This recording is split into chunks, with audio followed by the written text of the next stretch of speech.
Si vous êtes conjoint ou conjointe d'un Français, très simplement marié à un Français, et que vous êtes en situation irrégulière, vous avez le droit à un titre de séjour.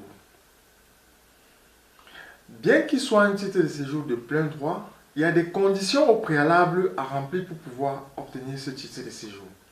Dans cette vidéo, nous allons aborder toutes ces conditions afin que vous puissiez préparer au mieux cette demande de titre de séjour.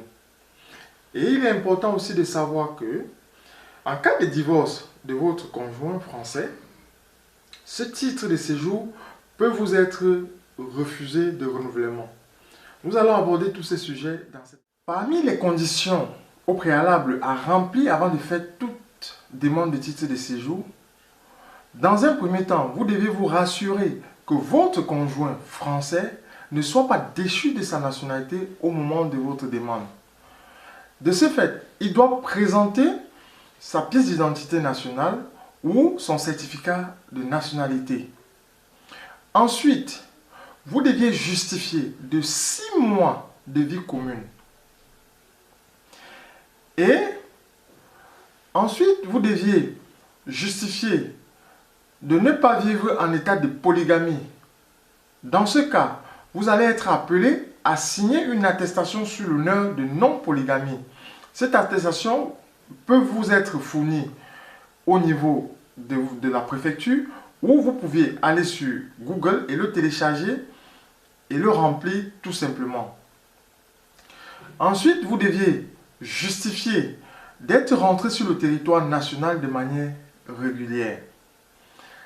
Forcément, ça interpelle beaucoup de personnes. Vous vous posez des questions.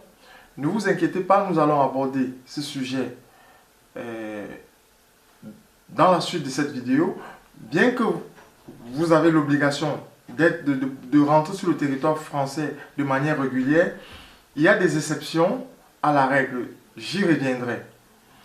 Une fois que vous êtes rassuré que vous remplissez toutes ces conditions, vous devez prendre rendez-vous au niveau des services préfectoraux de votre région et constituer un dossier. Constituer un dossier. Quelles sont les pièces à fournir pour cette demande? Il faut un justificatif de nationalité de votre conjoint ou de votre conjointe française en présentant sa pièce d'identité nationale ou son certificat de nationalité. Vous deviez présenter votre passeport valide et faire des photocopies de la première page d'identité de votre passeport et les photocopies de la page de visa si vous êtes rentré de manière régulière sur le territoire national. Vous deviez présenter votre acte de naissance. Je vous conseille de faire une photocopie certifiée auprès de vos services consulaires. Ensuite, vous devez justifier de 6 mois de vie commune. Comment justifier ces 6 mois de vie commune? Dans un premier temps, vous allez être appelé à remplir une attestation de vie commune. Vous pouvez aller sur Google et télécharger cette déclaration de vie commune, le remplir conjointement et signer.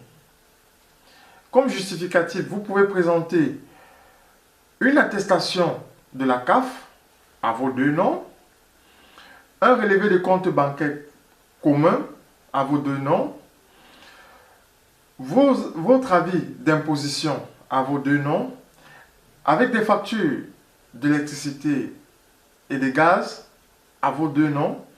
Bref, tout document qui peut justifier votre vie commune à vos 2 noms. Vous deviez les fournir. Vous deviez aussi signer une déclaration de non-polygamie. En remplissant cette attestation sur l'honneur de non-polygamie, pour ceux et celles qui sont issus des pays qui pratiquent la polygamie. Un justificatif de domicile datant de moins de 3 mois. Ce justificatif, vous l'avez déjà fourni comme preuve de vie commune. Ça peut être une facture d'EDF, de gaz, ainsi de suite.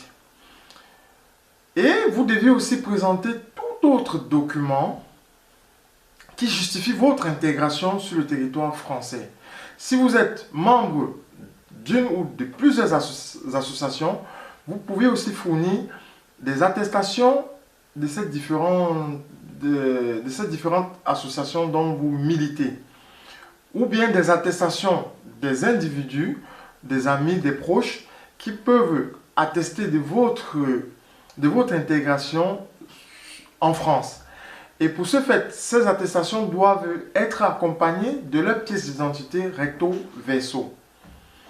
Comme je le disais tantôt, parmi les conditions, il faut être rentré sur le territoire de manière régulière.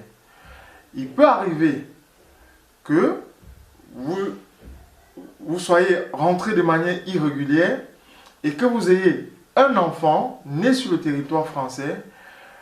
Vous n'aurez pas besoin de retourner dans votre pays d'origine.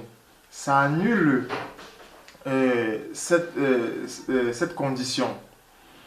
Et si vous êtes appelé, ou bien si votre demande est rejetée, je vous conseille de prendre un avocat qui pourra vous défendre avec des arguments comme quoi vous ne pouvez pas rentrer dans votre pays, et ce qui est sûr, votre demande va finir par aboutir et on va vous donner un titre de séjour. Après avoir obtenu votre titre de séjour, vous pouvez, ou bien si vous divorcez de votre conjoint ou conjointe française, votre titre de séjour peut être refusé de renouvellement.